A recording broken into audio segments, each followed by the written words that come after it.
episode of To Be Perfectly Honest, Watchmen edition. This is episode 3, She Was Killed by Space Junk. And as always, I'm your host, Corey. And with me today... It's me, it's Erik. How are you guys doing? It's Erik again. We've come to love Erik on this podcast because he's always coming in clutch and he's helping us out yet again. We have episode 3. You know what, Erik?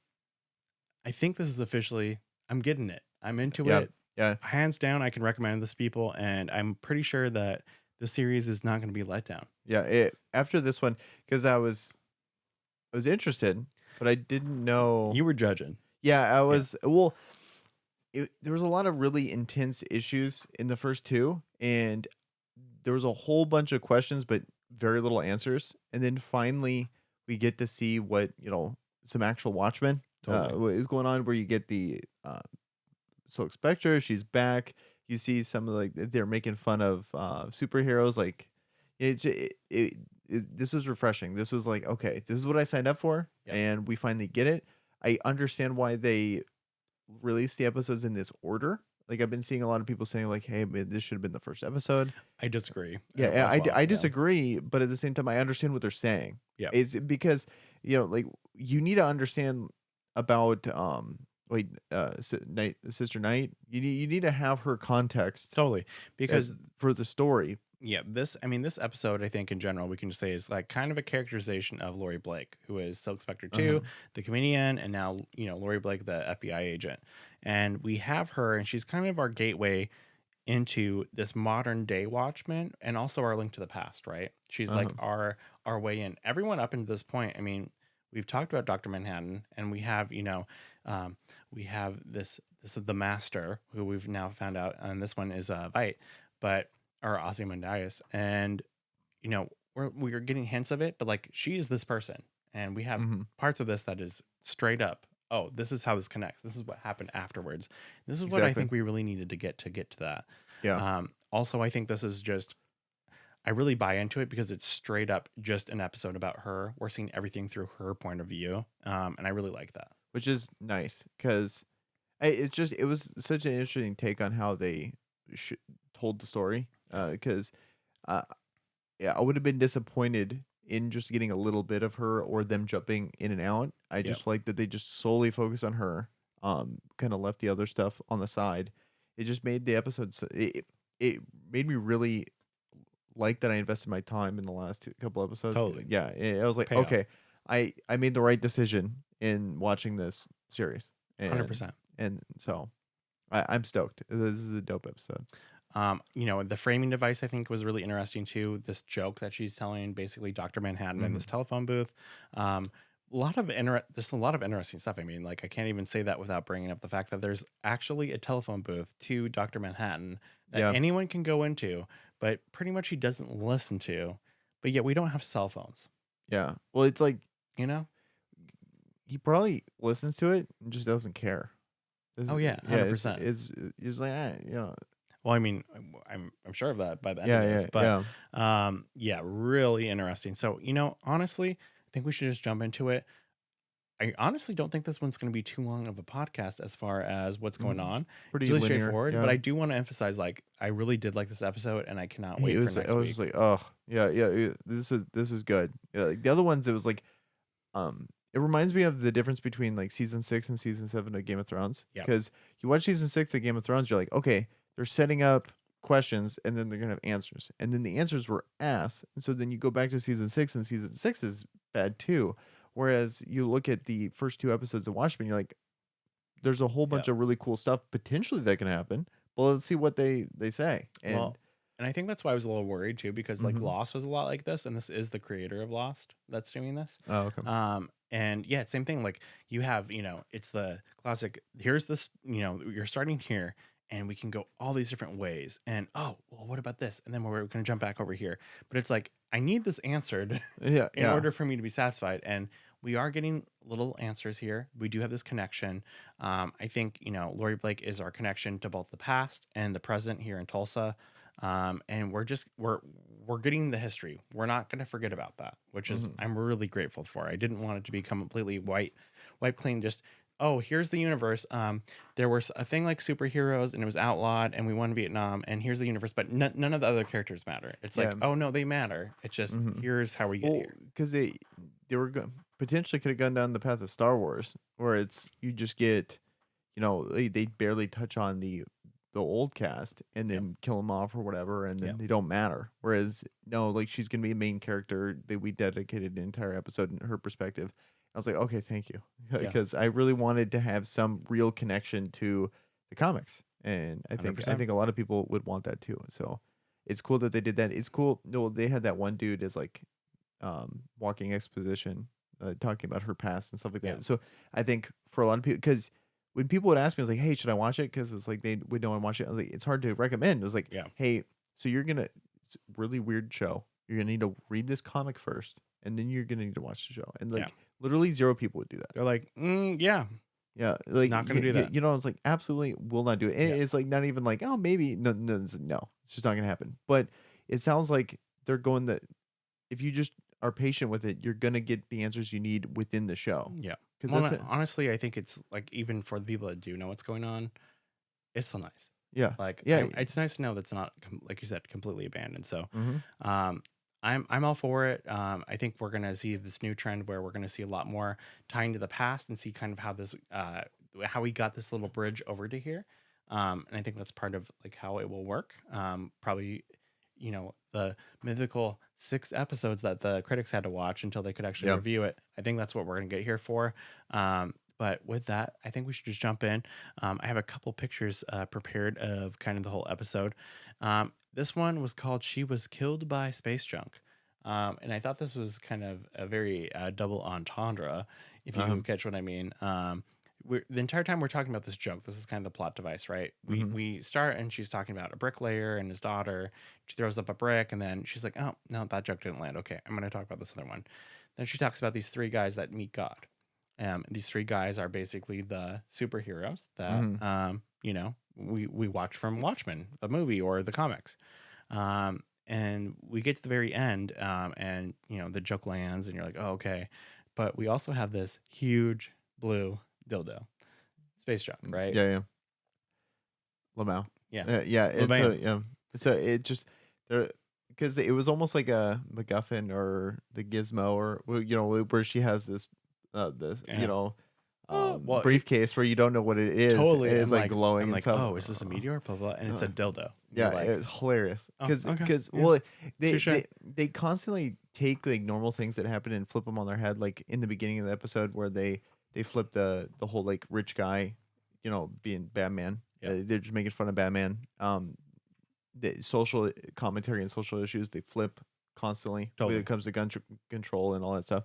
And then they even like flip within that. They'll flip like oh, look at this really important thing, and then they flip it where it's a dildo. It just made me laugh. Like when I saw it, I was like, it's the funniest thing. Ridiculous. I love it though. Yeah. So yeah, we open up. We've already kind of talked about it, but she's making a call to Mars. Supposedly this is going to Dr. Manhattan. Doesn't care. Like this booth is full of graffiti. I mean, it's essentially such a joke, right? Because it's like you have essentially God is on Earth, right? It's like if Jesus Christ came down and was like, "Hey, I'm blue, but I can do whatever I want. Like, just let me know." But like the joke is that he doesn't have time to listen to you. He doesn't give a.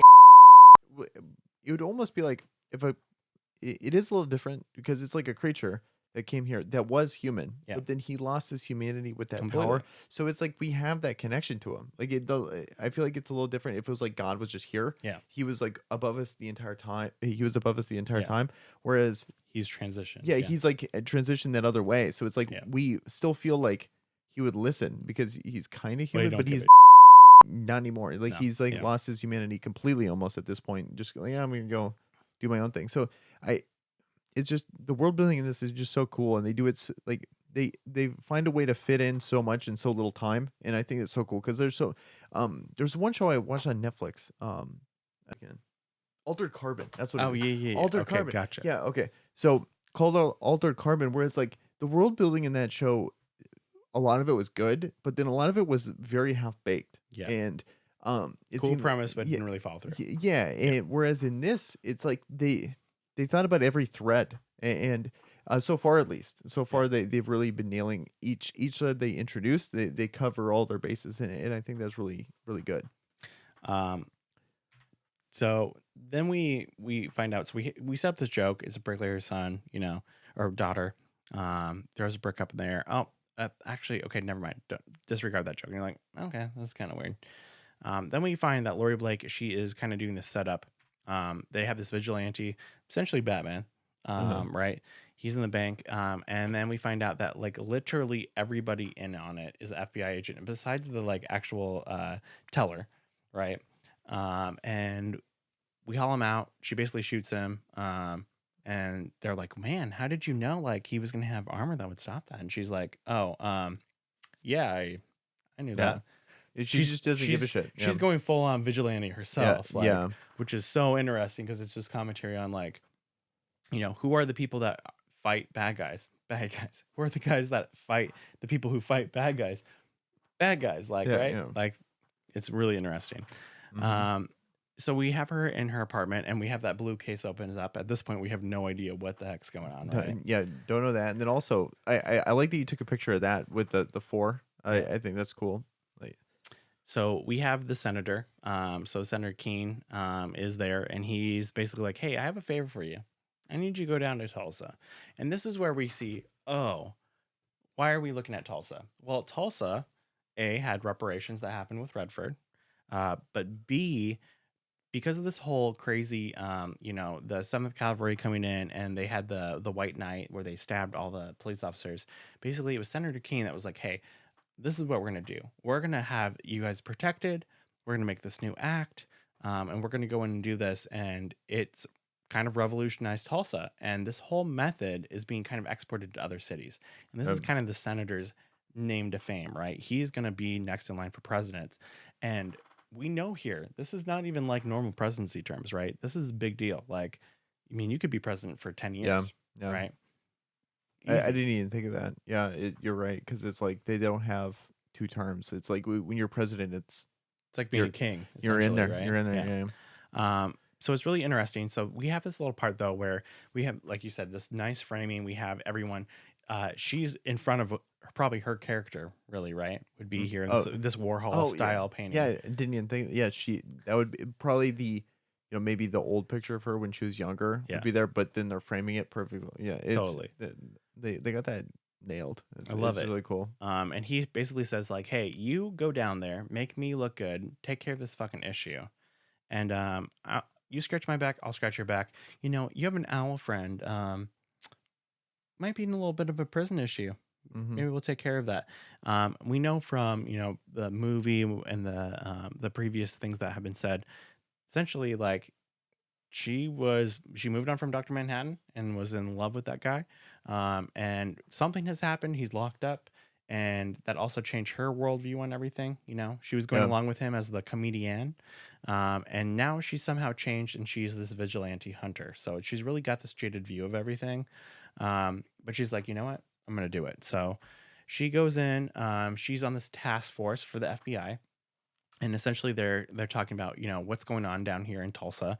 And we have this young FBI agent, and he inputs this little part that is about Rorschach, basically. And everyone's like, we don't care.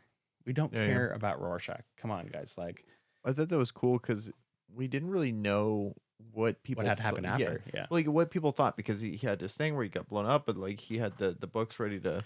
It seems like it's almost like the Communist Manifesto, like something where, like, yes, everybody knows about it, but like, how many people really read it? Because it's very fringe. And it's so weird. And he had all this other stuff in there, and like he had like notes that made sense to him, but people read it and like, oh, this guy's a lunatic. Like, and that makes perfect sense. Like, no one's gonna just immediately see that and go like, cool. Yeah. So then we have so this is Agent Petey, and he's the one that slips us in. And we kind of find that like he's like kind of the unsung hero. He's kind of won the respect of Laurie, and she decides, you know what? Okay, I'm gonna go down there. I'm gonna do this for the senator, but no one knows about that. But I'm only gonna do it by myself. And they're like, you can't go down there by yourself. Like, they're killing people left and right. Like, you need to take someone.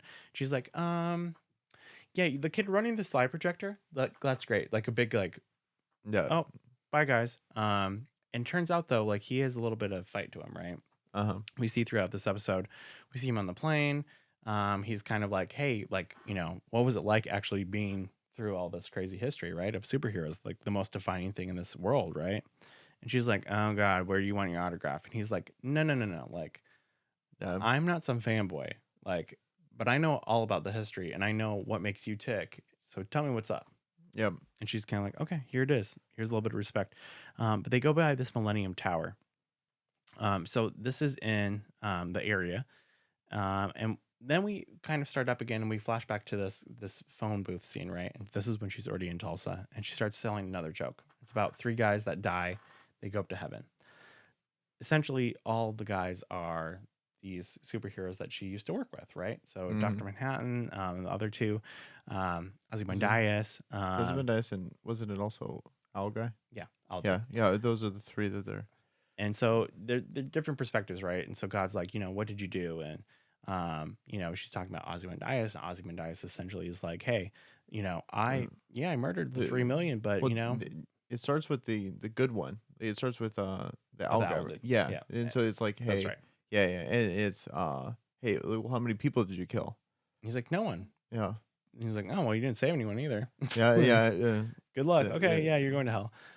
Then it's Dr. Manhattan. No, Ozymandias. Ozymandias, yeah. Ozymandias, and they're like, oh, you know, God's like, hey, so what you do? And he's like, well, hey, you can't break a couple of eggs without, or you can't make an omelet without breaking a couple of eggs. So I killed 3 million people, but hey, like world peace. And God's like, oh, you're definitely going to hell. Yeah, it's like, oh, what a monster. Yeah. And then Dr. Manhattan, and it's essentially like, you know, oh, well, I am God, and blah, blah, blah, and blah, blah, blah, blah, and what does it matter? Because matter has always been here and always will be here, and blah, blah, blah. And God's like, yeah, okay, you're definitely going to hell too because you're out of touch. Then God turns around, and then there's a 4th person. Ends up being her. So anyways, that's kind of the running joke. Because it was like the whole throwing the brick and the brick. It's God in that, yeah. So we have her. She lands in Tulsa. She goes this time crime scene with Petey. There's definitely some weird tracks which no one else has noticed, by the way. So okay, what do you think all that means? I'm just curious. What's your take on the joke? I don't know. Yeah, I mean, I think she kind of is disillusionized with everything in life. Like, I don't think she thinks there's a God, really. Yeah. I don't think she thinks there's good and evil. I think it's kind of whatever she makes about it. And I think the point is that she's just kind of here to do what she wants. Yeah. Well, I think she really believes in the whole, it's like, oh, how many people did you kill? And it's like, oh, it doesn't matter.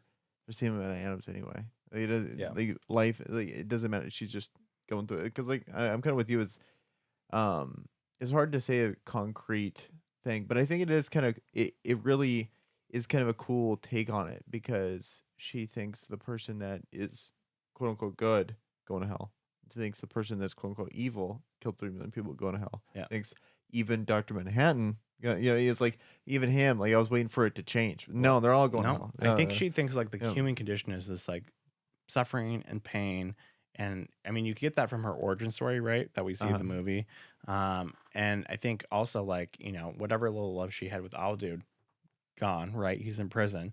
Dr. Manhattan was like, hey, yeah, I'm the most strong being in the world, but yeah, you're nothing to me because you're mortal. Like, you have all of this, and she's just kind of like really disillusionized with it. But at the same time, I don't think she recognizes what true evil is. She recognizes what blissful ignorance is. And she's like, firmly in the middle of like, what can I do? But I don't know. You know, I really don't know. I don't know if she really believes like vigilantism is actually that evil, or if she's just doing her part to where she can be a vigilante. Yeah, I think she's an optimist do it legally. That's gotten times that she's just trying to not. Yeah, where it's like she obviously wanted to do the right thing. She obviously had, like, because she wouldn't be a superhero if she didn't feel that way. Yeah. And then she just kept seeing it over and over again that it didn't matter. And so she's like, all right, well, hey, why not? Yeah. So regardless of how she feels, she's literally the only person in this entire police precinct that's like, oh, hey, I have a brain.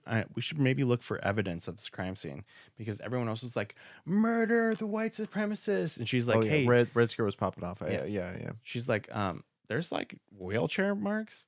Like, this is real. Petey's like, yeah, this is really weird. Well, I think it helped too that she didn't have an emotional connection to it, because she was coming on the outside, whereas like it was like their police chief, Totally. cop killer. There's probably a reason why you don't investigate that. Yeah, exactly. Yeah. So she ends up going to the police chief's house, just like we had Angela do earlier. And then after that, we don't see a whole lot from that. And then afterwards, she kind of tracks down and she's like, okay, so now I've seen like, the crime scene. I've seen the murder victim's house. Now I want to see like what's going on here in the situation. And she basically stumbles upon what should be a big like woo woo woo, like these people's rights are being violated left and right. This police department is becoming vigilantes themselves. You can tell she has a little bit of issue with that, but it's not so much the people's rights getting violated by it. She's just like, oh yeah, I don't think you should be able to do that.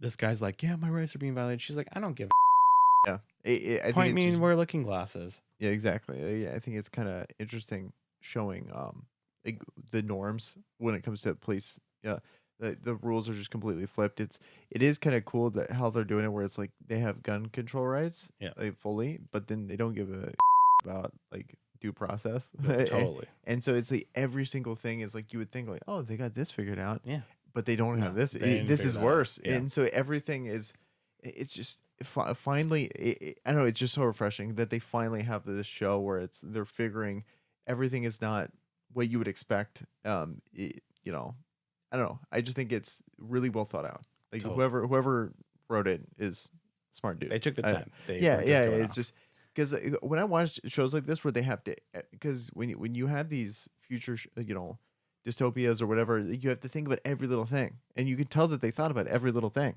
and I think it's really cool. Oh, 100%.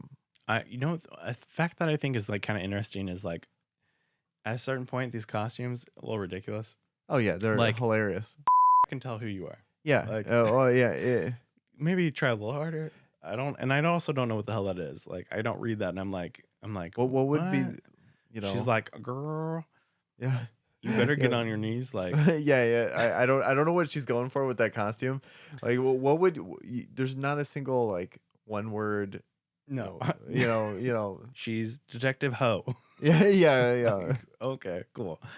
But we do have, Laurie does figure out. She's like, okay, hey, I'm gonna talk to Looking Glass. She really brings Looking Glass down to task. She's like, oh, I got something in my teeth. Yeah. So what's up with all this? You just a weirdo? Like, you just like to see what people think? Like, she did the same thing that Judd did. Like, Judd was like, here, put your mask on. I need to put my tie on. Yeah. It's like same role, because it's like she's essentially going to fill what Judd's doing. So kind of the same derogatory. Well, and at this point, too, like, we haven't had the funeral scene yet. So it's really easy to be like, okay, like, this is a little bit after. This is like legitimately like the day after their chief has died, right? Yeah, she's coming in and she's like, you guys are all shit. Like, yeah. So pretty interesting. Then we have this funeral scene where essentially everyone is meeting for the first time. So this is the first time we actually have Laurie and Angela meeting, right? And Laurie definitely has her eyes set on Angela. We have the senator here. We have everybody. Angela ends up giving a really, a speech about the chief. We have 7th Cavalry. So this is the scene where we kept on seeing flashbacks, or not flashbacks, but what was going to happen in the sneak peek. And it was essentially, we had the 7th Cavalry going through a tunnel with a bomb. I was thinking maybe like it was a bank. I had no really idea.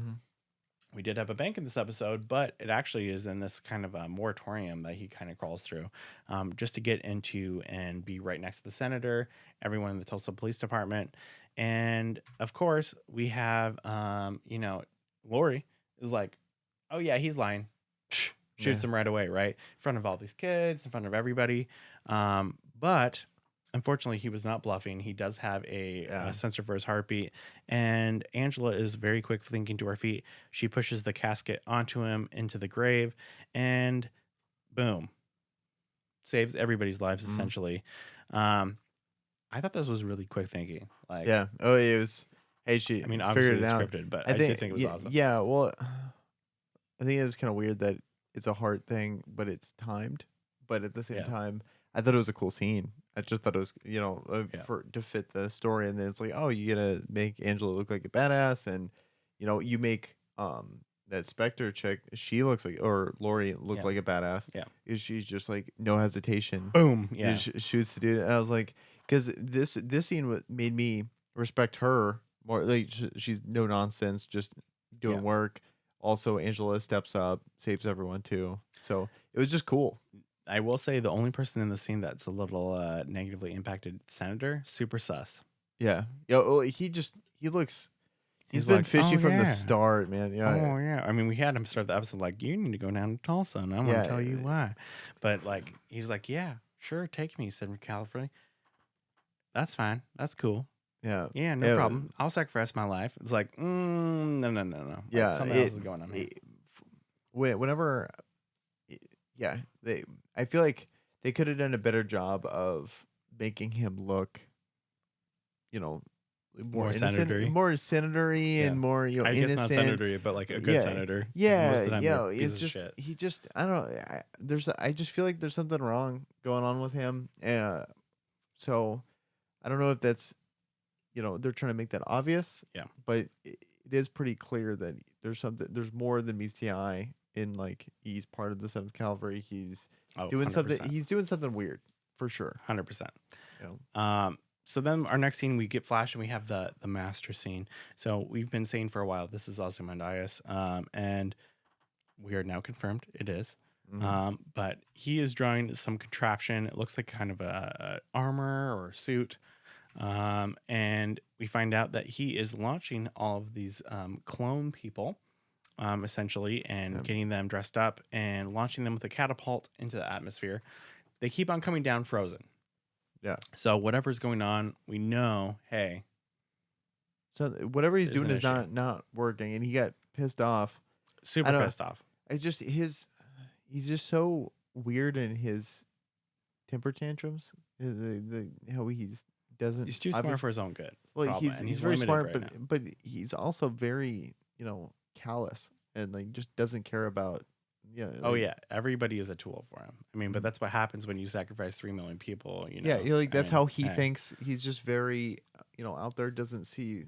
He sees like the greater good and stuff like that. Like it's just kind of an interesting, difference how he can be awful to someone directly, but then his whole goal is to save, like billions. Humanity. Yeah. Like so, it's just kind of a interesting ethical question.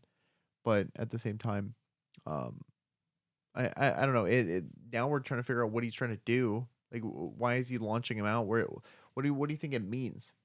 Honestly, I think he's in prison, and I'm gonna say he's on Mars. I think I said this in the last episode, but maybe this was after I was talking to you. But like, he keeps on shooting people out. They're disappearing. Like, this has to be some kind of weird reality. They freeze. I mean, my guess is he's somewhere in outer space, and I mean, I think he's. I think that Dr. Manhattan is building someplace on Mars. It's a prison for him. He's like, hey, you know what? 100%. You did save mankind, right? They were going to blow each other up with nukes. But you're also an evil piece of So you can't just get away scot-free. Do you think he cares about that? Do you think, what do you think? Maybe he knows what's going to happen, and he's like, hey. You can't be here? Maybe you should just be locked up. Yeah, right? You should just be gone. Yeah. I don't know. Because like these clones or whatever definitely seem very Dr. Manhattan. Like, oh yeah, I'm gonna go create life. We've seen. I just don't think there's anyone else that we've seen in this universe that can do this, right? Yeah. It has to be him. They're like his weird version of Adam and Eve, right? Totally. Yeah. Then we have this weird scene where he's like, okay, I need a thicker hide. Like, I need a warmer suit, right? So he's like, I'm going to kill these buffalo. And then we have this scene where I don't have it in here, but it's like the, what do they call him? The gamesman or the game warden? Game warden. Yeah. And he's like, no, you, sir, should not. And then he writes a letter, and he's like, no, I will dictate this letter to him. Yeah. I would never dream of doing this.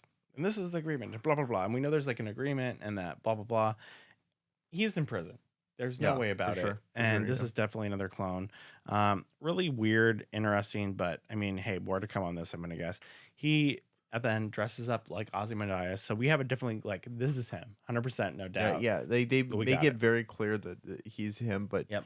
And he signs it off in the letter too. I doesn't think, it with his look name. like I don't know, at his age, it just him dressing up as Sad. no, it just looks stupid. And so, 100%. yeah, because Ozymandias in the comics was like really strong, and if they're trying to like play it off that yes he's older but he's still capable, Yeah. cool. But like I don't know what they were going for with that scene. Was that just for us?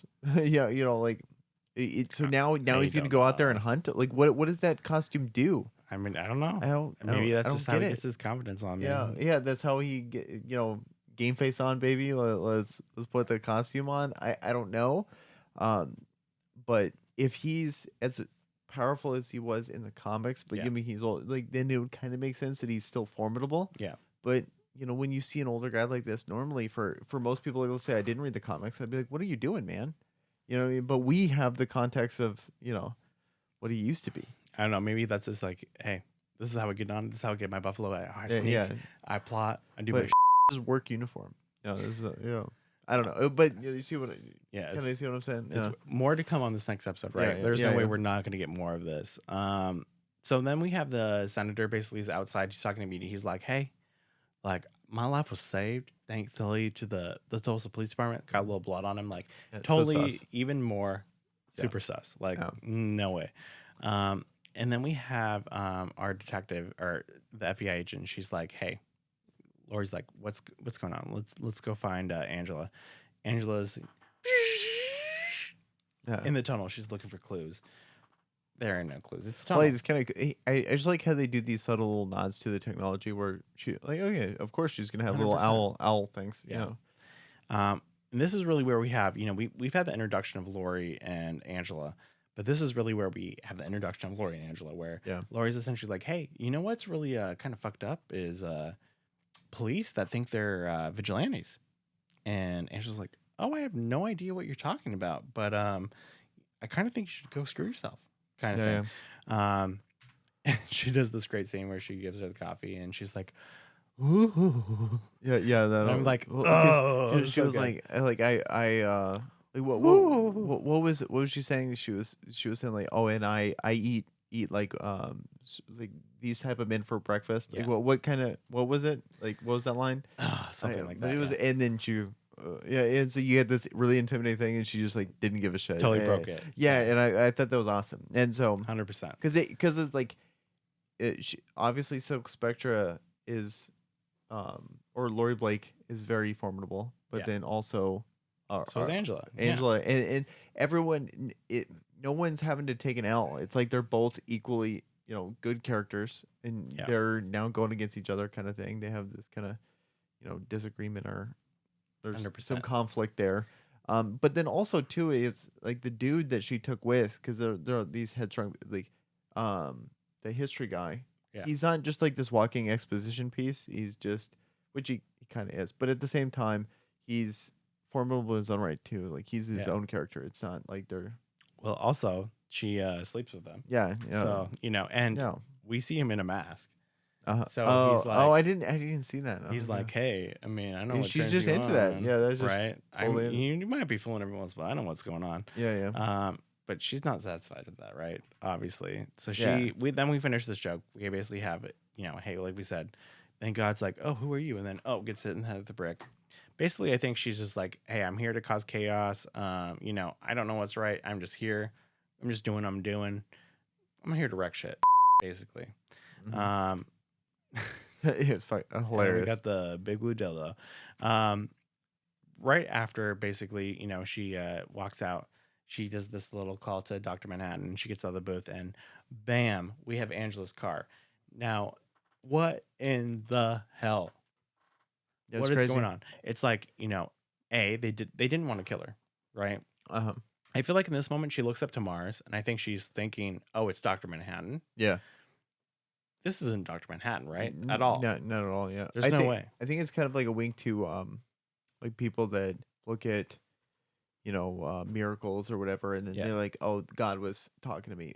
She's been talking to God this whole Yeah. time. No answer, no answer. Yeah. Then a coincidence happens, and then she just starts laughing because she Yeah. thinks that's Dr. Manhattan finally, doing something. Wait, he didn't care. Well, and at this point we know that it is Will, her grandfather, Angela's grandfather, was lifted up of this, and it was a worldly contraption. It was not just snapped out of existence, right?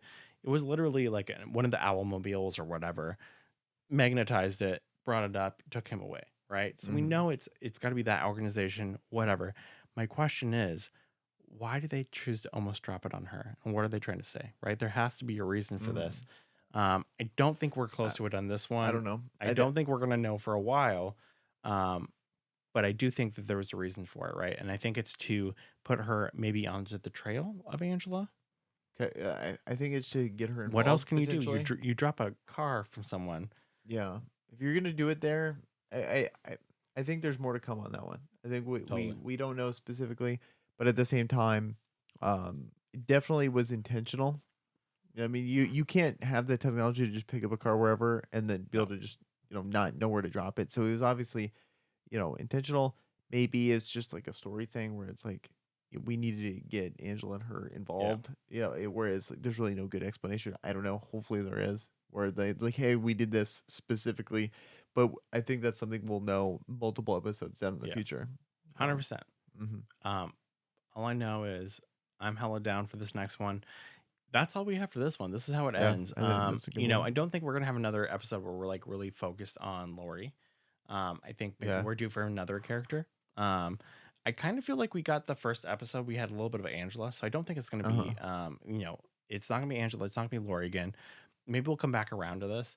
But I really want to see another one of these. I think these are my favorite episodes. Yeah, like I like that they did this, and I was thinking this would be a one-off. I thought this would just be like, okay, now we got Laurie in here, and then let's go back to Angela. Like that's what I'm thinking is gonna happen. Yeah.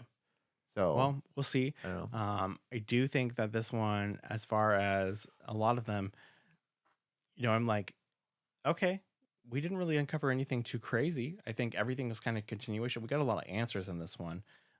So I think we're gonna have a little bit of things popping out, right? Because at this point, the last episode we had, what's gonna happen with 7th Cavalry? We know we're doing something with these watch batteries. We know there's something coming up. Okay, well, that's taken care of. We don't have anything in the works right now. We do have a little bit of the senator, who's definitely sus, right? So we got to figure out what's going on with this. Angela, we have more going on now. Our car's dropping. We got to figure out what's going on with this. Yeah, what a way who's to involved? End it. Yeah. There's no way that this person that went in the car. There's no way that this is just about him. There has to be an organization behind it. There has to be something bigger. It's not gonna be 7th Cavalry. It's gonna be something else. We got to figure out what's going on. So, really interesting. All I know is that I am definitely excited for it. I cannot wait to see the next week's episode, and I hope you guys are excited as well. Overall, for me, this is really like a 10 out of 10. But by far my favorite episode. I can't give it any episode of rating until I watch all of them, because but based on the 3 episodes that I've seen, 10 out of 10. 10 out of 10. 100%. First one to me was like, a new series 7. I was like, I like it. I need to see where it goes. Second episode, still kind of a 7, honestly. I was like, I'm interested, but like, really, what's going on? This one, definitely 9 or 10 out of 10. I really don't know how this one could have been better. I really like that we had this entrance in through Laurie. I think her character now is really developed and interesting. She interests me. I don't know what she's going to do. Yeah. I think that I don't really know if she's going to be the villain. I don't know if she's going to be a hero. I don't know if she's going to be an anti-hero. Yeah. I'm all for it.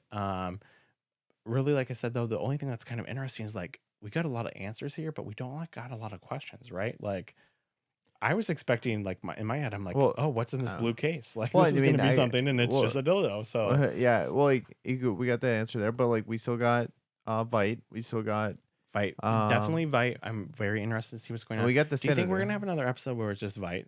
It's a characterization of just Vite for another episode. I don't know. Like, well, now that you bring it up, because I was thinking it was just like a one-off with her, just to get her introduced, and then we're gonna go back to the normal narrative. Yeah. But maybe, like, I think it'd be cool. I think it would be cool too. I think it's another connection, and like, I want to see, what was the step if he is imprisoned, right?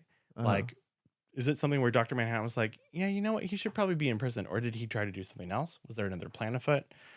What's going on that's causing all this, I right? don't know. I don't know.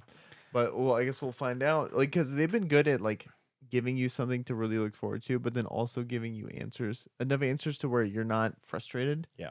So, all right. Just sprinkled in there a little bit. Okay, well, that's all I have for this episode. But as always, make sure you guys are subscribed to the YouTube channel, or if you are on any podcast application, we have Google Play, we have Spotify, and we have Apple Podcasts. Make sure you're subscribed. Next week's episode will be out as soon as you are subscribed and we launch it. You'll get a notification in your feed.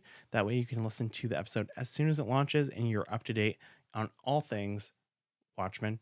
And make sure you are watching the episodes because they're getting better and better. And, you know, honestly, I think this is an episode, or this is a season rather, that is kind of a sleeper. You know, I think people after this is all done are going to be like, man, this was one of the sleeper hits of 2019. Yeah, I think it's really good. We got a lot of we got a lot of good stuff coming out. Make sure if you guys are also Star Wars fans that you are watching our Star Wars podcast that's coming out for The Mandalorian. But you know what, Watchmen, it's holding its own right now, and I'm pretty excited about it. So just make sure you're subscribed. Comment down below if you guys have any fan theories or any other questions for us. And as always, I'm Corey. And I was Erik. And thanks for watching Perfectly Honest.